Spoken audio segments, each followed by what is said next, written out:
प्यारे सज्जनों, श्री परमहंस सतगुरु दाता दयाल जी महाराज जी ने भक्ति परमार्थ के गहन भेदों को अत्यंत ही सरल शब्दों में इस प्रकार से खोल करके समझाया है ताकि प्रत्येक व्यक्ति उन्हें सरलता पूर्वक समझ सके और इन वचनों पर आचरण करके प्रेमी जन अपने जीवन को आनंदमय बना सकते हैं।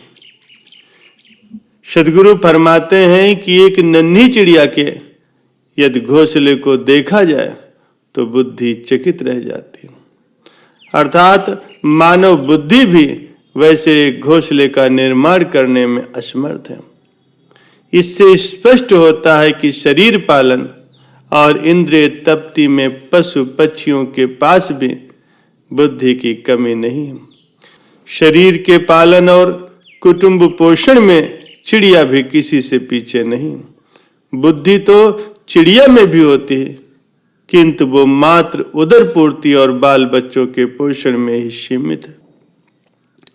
इससे अधिक कुछ करना उसकी बुद्धि के बस की बात नहीं। यदि मानव भी अपने विचारों और बुद्धि को केवल धन कमाने, शारीरिक मान प्रतिष्ठा प्राप्त करने और सुख भोगों में ही व्यस्त रहने के लिए खर्च करता है, तब तो वो साधारण जीवों अर्थात पशु पक्षियों से भी गया गुजरा है। अर्थात जितना उन जीवों की बुद्धि ने काम किया तो उतना ही उस मनुष्य ने भी किया। यदि यही विचार है तो मानव जीवन के ध्येय की पूर्ति तो नहीं हो सकती। अन्य योनियों की अपेक्षा मानव की विशेषता तब है जब वो मालिक की भजन भक्ति में अपने मन को लगा, न कि वासना पूर्ति और भोग विलास में लगा रहे। शेख सादी साहब जी फरमाते हैं कि मनुष्य को मानवता के पद का ध्यान रखना आवश्यक है। जिस प्रकार चंदन की लकड़ी में यदि सुगंध नहीं है तो फिर भला उसे चंदन कौन कहेगा। सुगंध रहित होने से वो साधारण लकड़ी के समान ईंधन का ही काम दे सकती है। इसी प्रकार यदि मनुष्य भजन भक्ति का कर्तव्य पालन करने से गाफिल है तो उसमें मानवता की फिर सुगंध नहीं है। मानवता की सुगंधी न होने से वो भी अन्य जीव जंतुओं के समान है। प्राणी राम न चेतई मद माया के अंध, कहो नानक हरि भजन बिनु परत ताहि जमफंद। मानव जीवन की विशेषता यही है कि मालिक के नाम स्मरण में अपने चित्त को लगाया जाए, क्योंकि वास्तविक सुख तो एकमात्र सच्चे नाम की कमाई, भजन भक्ति और सद्गुरु के ध्यान में ही निहित है। महापुरुष फरमाते हैं कि मनुष्य जन्म रूपी जो दुर्लभ अवसर और उत्तम संयोग मिला हुआ है वो बार बार नहीं मिलता। परम सौभाग्य से प्राप्त हुए इस अमूल्य अवसर को अपने हाथ से व्यर्थ न जाने दें। इससे पूर्व भी माया ने जीव को कई बार धोखा देकर के इसे 84 के चक्र में गिराया है। इसके अनेक जन्म नष्ट किए हैं। अब ध्यान देना है कि यह अनमोल समय हाथ से यूं ही न निकल जाए। इसे में ही भक्ति की पूंजी एकत्र करने का काम करना है। सभी संत महापुरुष, वेद शास्त्र और महापुरुषों की वाणियां केवल भक्ति की ही महिमा का गान करती हैं। भक्ति की महिमा को कोई एक प्रकार से वर्णन करता है तो कोई दूसरी प्रकार से।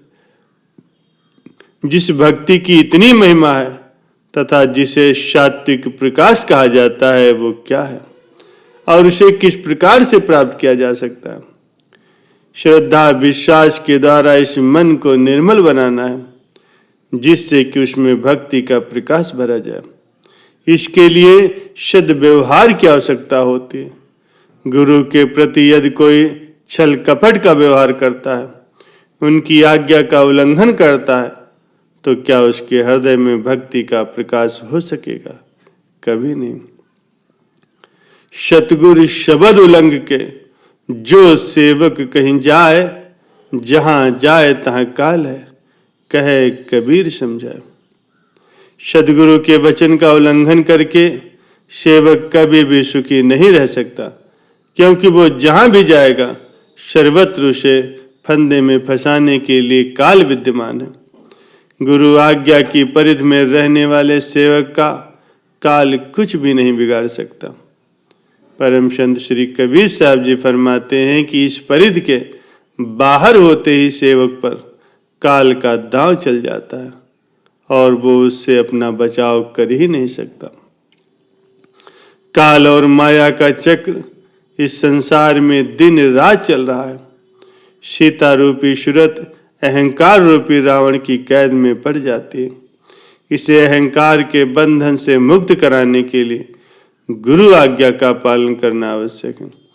गुरु आज्ञा का पालन करने से ही भक्ति प्राप्त होती है, क्योंकि गुरु शिष्य का नाता ही वचन का होता है।